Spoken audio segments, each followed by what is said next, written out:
Japanese AP bomb drop. The Japanese animation for the bombers, they're going to be roughly at a level height until you left click.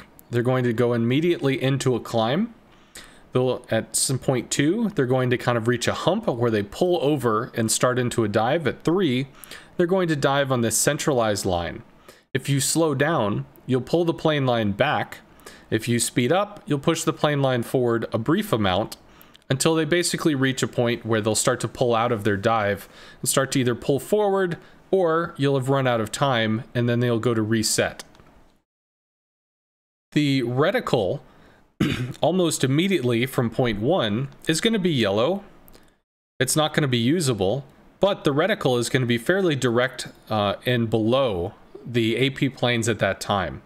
They're still going to be in prep phase, right about here, but this is also right about the time where they become active. So we can represent that maybe by doing this. This is about the time that the reticle line becomes active. As you start to push forward, can we stop with this changing the color thing? When you start to push forward, the line starts to want to move up.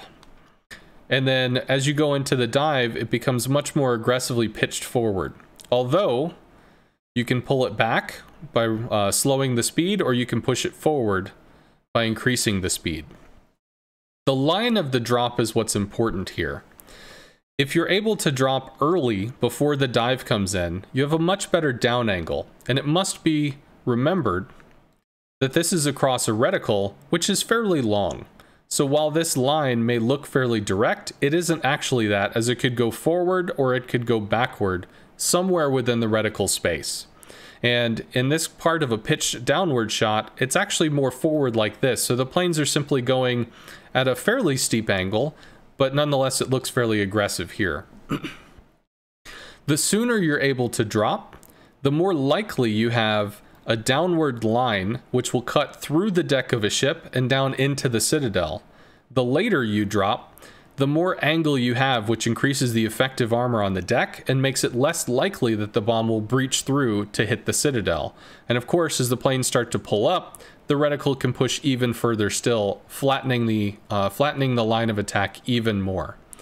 Ideally, when striking battleships, you want to strike between 2 and 3 to get the best down angle possible for the best chance of a deck and a citadel breach.